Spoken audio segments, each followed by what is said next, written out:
We have a report on the formidable and rapid growth of Shenzhen, this city in southern China next to Hong Kong. It's known as the world's factory and the new Silicon Valley, attracting hardware innovators from across the globe.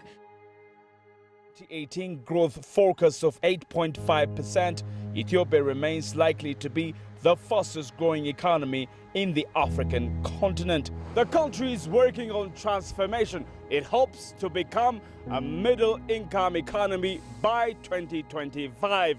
Both ministers also had an opportunity to oversee the opening of a 200-bed private hospital. This is another reflection of rapid economic growth in Mesot district today.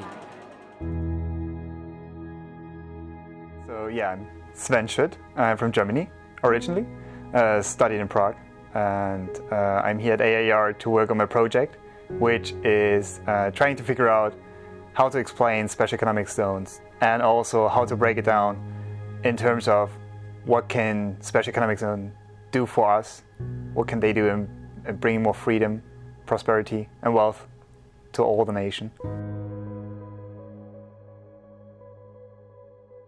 The idea is to provide a database in the end of the day.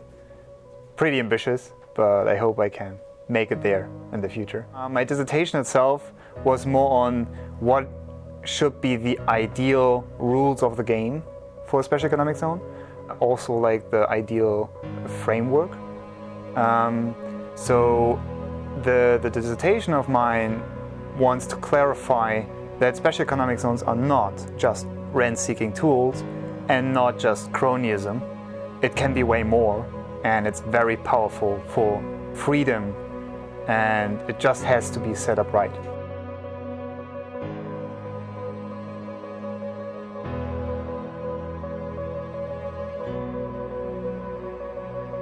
My very first conference where I could present my work was in Krakow, and we had to pick a book in our master program which we wanted to read and then to argue against it or be in favor of the book.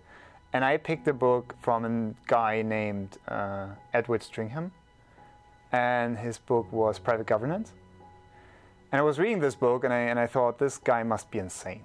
It's like, not everything is so easy. Not everything can be solved so easy. And I was like, this guy, he must live in a bubble or something. So I was writing my critique on the book. And I love Buchanan. He is like a big part in my studies because his idea of club goods and having this framework set up where people can freely decide what they want and not getting the rules like from the top down, but more from the bottom up, is what I love. And what I figured out at the end of the day, that I went in some parts even further than he did. And at the conference I got such great feedback and was in this love of this book afterwards. And it's the book who really brought me into all of the special economic zones later and into Buchanan, into Ostroms. This one was like, which really gave me the start to do something. If you think about it, most people have like the favorite spot on campus when they study. Maybe it's the library, maybe it's like a quiet place they know.